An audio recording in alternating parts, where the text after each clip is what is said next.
예, 안녕하십니까. 델플북스 출판사에서 진행하는 책 속으로라는 시간 중 성령의 방언 책에 대한 보충 설명을 좀 드려야 될 것 같아요. 이제 1차 이제 좀 정리를 하고, 그래서 여러분들이 후반부를 고린도서 강해를 여러분들이 충분히 이해할 수 있도록, 이것이 혼란스러우면요, 여러분들이 성령의 방언이라는 책을 전혀 이해하지 못해요. 성령의 방언의 주된 목적이 뭐냐면, 성령의 방언을 왜 주셨느냐라는 거죠. 그것은 하나님의 심판이라는 거예요. 심판 때마다 알아듣지 못하는 언어가 등장한다라는 거예요. 성경에 보면. 그래서 여러분들이 그 책 중반까지 가장 눈여겨봐야 되는 내용이 뭐냐면 아주 간단한 거예요. 알아듣지 못하는 언어. 이걸 여러분들이 계속 가지고 그 책을 처음부터 끝까지 읽으셔야 돼요. 그리고 또 한 가지가 있습니다. 우리는 기독교에서 심판 이야기하고 그리스도의 재림을 이야기합니다. 그렇죠? 많이 들어보셨을 거예요. 그래서 여러분들도 그래, 그리스도의 재림 알아. 그리스도의 재림 곧 올 거야. 언제냐라는 거죠. 언제. 우리에게 그 시각이 언제냐라는 거예요. 성경이 말씀하시지 않았다면 계속 어떻게 해요? 내일, 모레, 10년 후, 20년 후. 언제 올 줄 몰라요, 사실은. 근데 올 줄로 믿는데요. 그거는 모순이에요. 하나님도 심판을 내겠다라고 말씀하시고, 글쎄, 나 언젠지 생각 안 해봤는데, 그렇다면 하나님도 거짓말 하시는 거예요. 확실치 않은 말을. 근데 내가 다시 올 것을 분명히 약속하셨잖아요. 그렇다면 그 시간이 정해졌기 때문에 약속을 하시는 거예요. 그냥 언제쯤 다시 올게. 그 정도라면 안 올 수도 있다는 가능성인데, 내가 오겠다라고 못을 박았기 때문에 그것은 반드시 그분 안에 이루셔야 될 일이에요.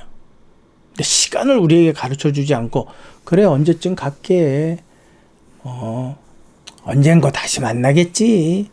이 정도라면 못 만날 수도 있다라는 거죠. 안 오실 수도 있다라는 얘기. 근데 종말을 기다리다가 안 와.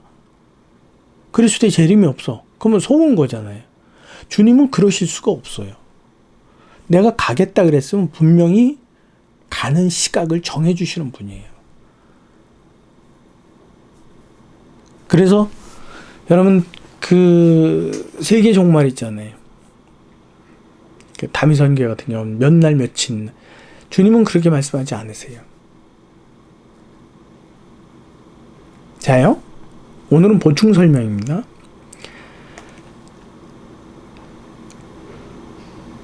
바벨탑 사건에서 사람들은 모든 언어가 다 이해가 됐어요. 저는 처음부터 태어나면서부터 언어를 하나씩 가지고 태어났다라고 생각을 해요. 언어는 인간이 필요해서 만든 게 아니라 그분이 주시는 거예요. 근데 본래는 다 못 알아듣는, 만약에 120국가에, 전 세계 120국가에 120개의 언어가 있다. 그럼 120 언어를 다 못 알아듣는 거예요. 근데 하나님은 이해 능력도 주셨어요. 그래서 그 이해 능력을 통해서 이게 다 동시 통역이 돼버린다는 얘기죠. 그래서 못 알아듣는 말이 없는 거예요. 자, 못 알아듣는 말이 없으니까 A는 독일어, B는 한국어, C는 영어, 이렇게 각자 해도 각자 자기 말을 하지만 알아듣고 이해하는 건 다 자기 말로 다 알아들어요. 그러니까 전혀 문제가 안 됐다는 거죠. 그래서 그들이 하나님을 대적하기 위해서 바벨탑을 샀어요. 바벨탑을 샀는데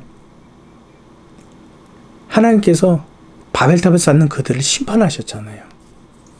심판을 했는데 이게 그 민족 스스로가 자멸한 거냐, 아니면 자연적 어떠한 공격을 받아서 그들이 그렇게 된 것이냐.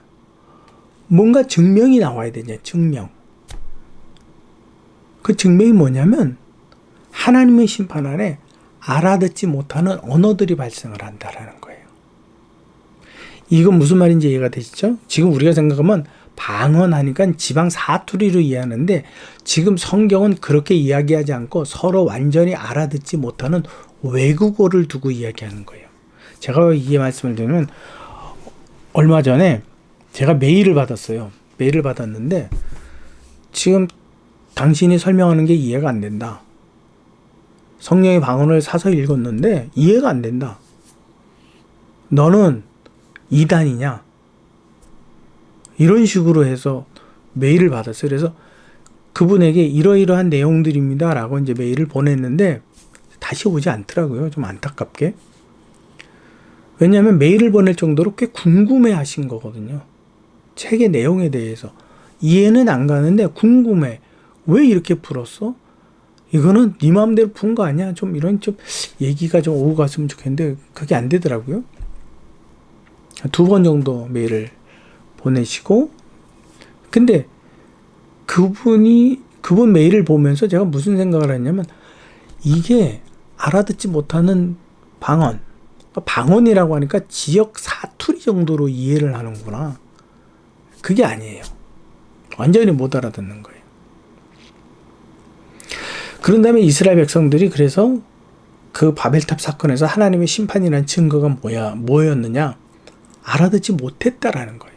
알아듣지 못하는 언어가 등장을 했다라는 거예요. 그 전까지는 그런 일이 한 번도 없었는데 그때 그것이 등장을 했다라는 거예요. 이해가 되세요? 자, 그 다음에 이스라엘 백성들이 아수르의 심판을 받았을 때도 마찬가지예요.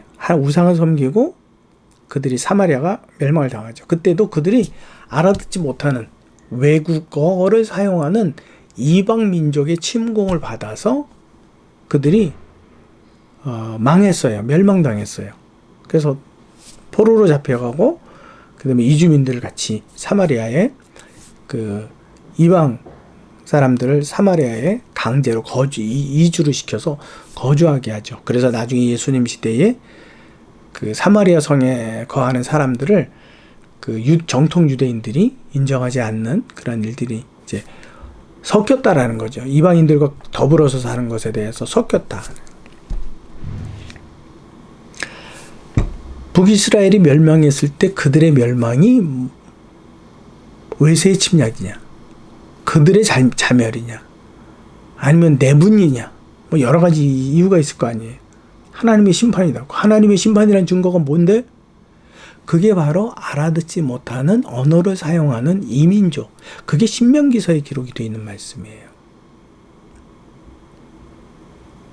너희가 가나안에 약속의 땅에 들어가서 나를 섬기지 않고 우상을 섬길 때 내가 너희를 징벌할 것이니 그때에 너희가 알아듣지 못하는 언어를 사용하는 이방 민족을 통해서 내가 너희를 심판할 것이다 말씀하신 거예요. 그러니까 알아듣지 못하는 언어가 이스라엘 땅에 존재한다 라는 것은 그건 뭘 얘기하는 거예요? 하나님의 심판이라는 얘기예요. 그리고 난 다음에 남유다가 멸망하죠. 남유다도 우상을 섬기고 하나님을 버렸기 때문에 그 바벨론의 심판을 받잖아요.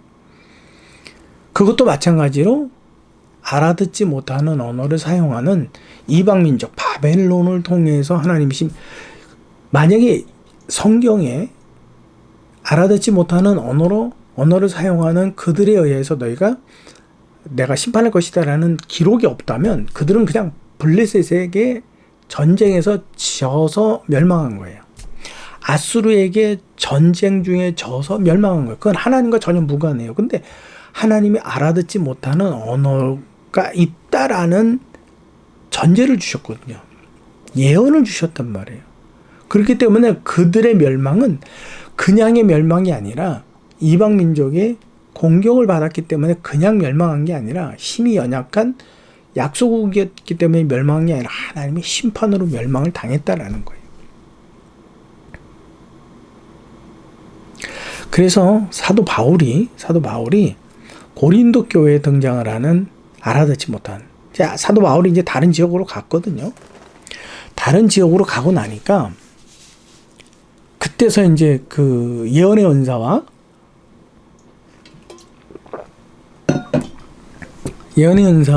방언의 은사가 나왔어요. 알아듣지 못한단 말이죠. 근데 예언의 은사는 다 알아듣는 자기 언어들을 사용하니까 이걸 뭐라고 할 수가 없는 거죠. 그래서 여기에 대한 분별을 바울에게 묻는 겁니다. 바울 선생님, 고린도 지역을 떠나셨지만 지금 고린도 교회에 이런 문제가 발생을 했습니다. 알아듣지 못하는 말을 하네요.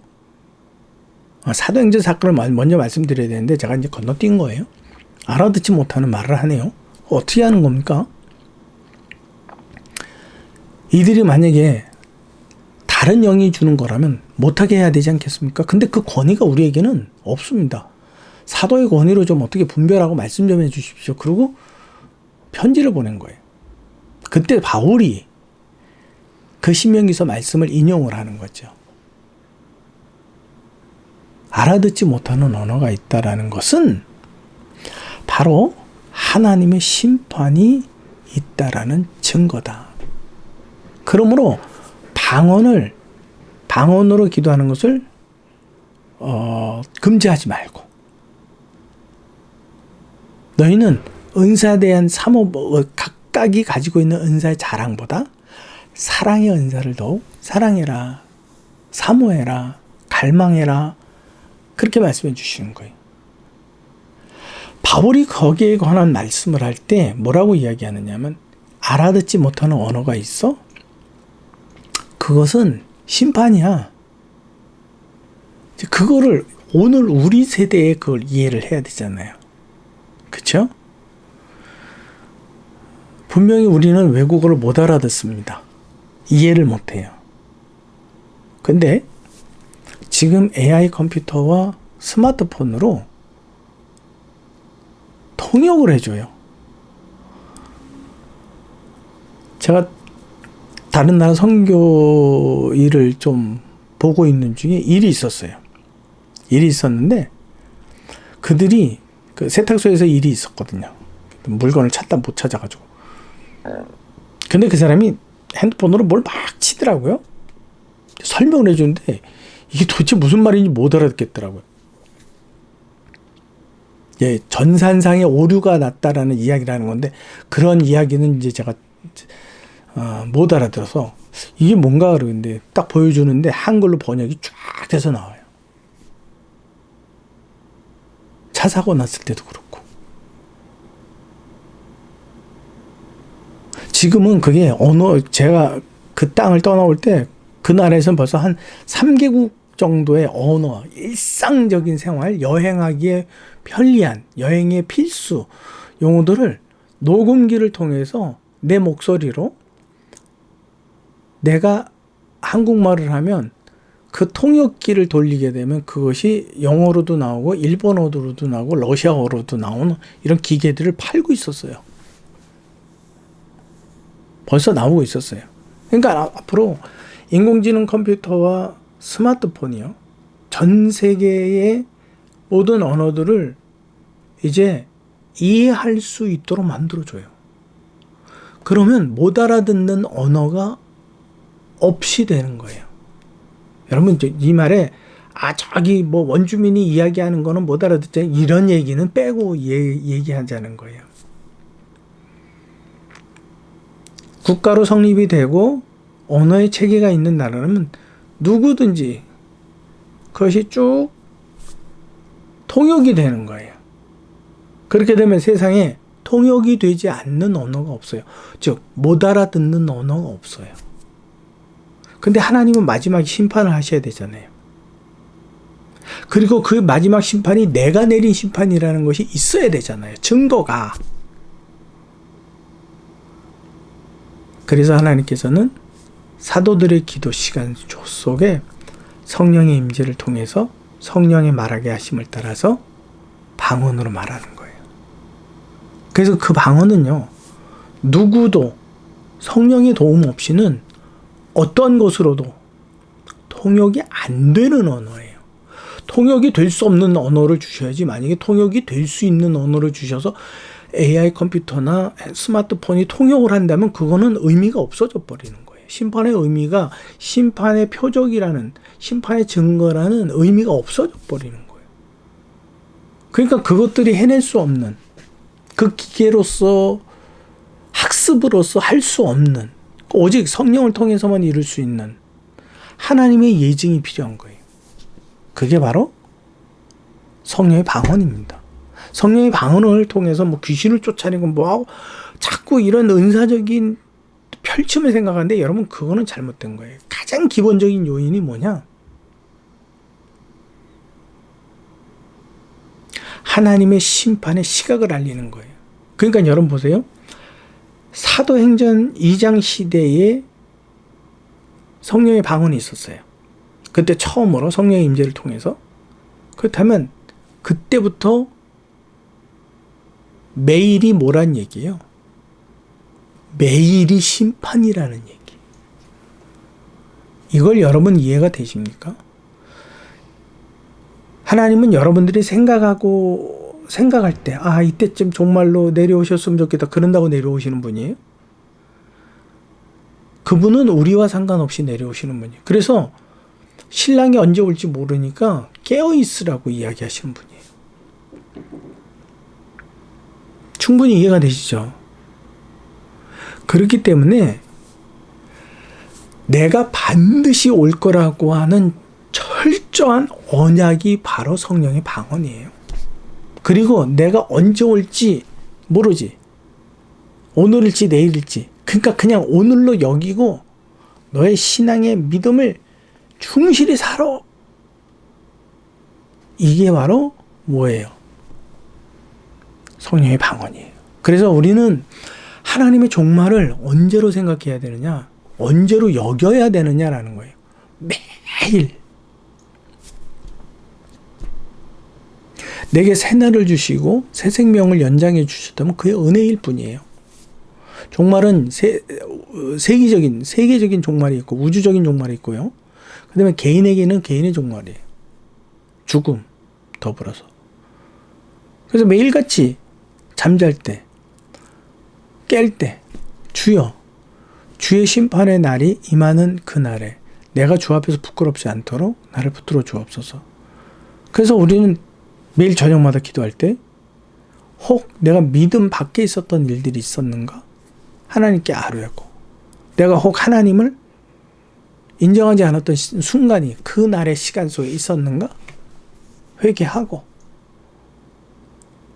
또 새날을 주시면 새날을 주심에 대해서 감사하고, 그날을 또 마지막 종말을, 마지막 날을 사는 것처럼 최선을 다해서 믿음의 삶에 떠나지 않도록 하나님을 의지해서 살고, 그 우리에게는 뭐가 없어요? 미래가 없어요. 그래서 그 미국 그 복음송 중에 One Day at a Time이라는 그 아주 옛날 그 컨트리송 같은 그런 복음송가가 있어요. 그 찬양에 보면 뭐라고 어떤 가사가 나오느냐면요. 어제는 이미 가버렸습니다. 내일은 내 것이 아닙니다.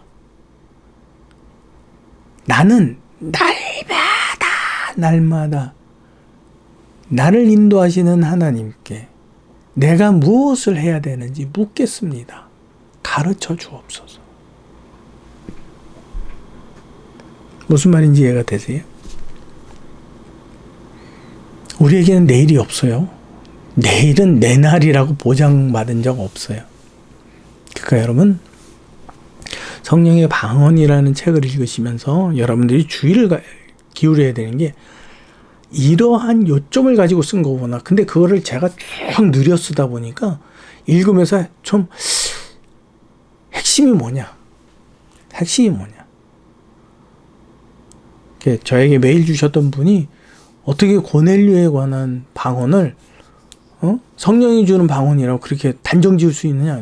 설명 다 해놨는데 여러분 그 책 속에 있습니다. 아무튼 제가 지금 말씀드리는 대략이며 요약입니다. 그러니까 여러분들이 이 이야기를 듣고 그러한 내용이었구나. 그리고 책을 하나하나 차근히 읽어가시면 충분히 이해가 될 겁니다. 책 광고 한 가지를 더 할게요. 그래서 제가 이제 요즘 쓰고 있는데, 2월달부터 2월달까지 끝내야지 하면서 지금까지는 못 끝내는 책이 있는데, 하나님의 형상과 원죄에 관한 거예요. 원죄. 뭐가 원죄냐?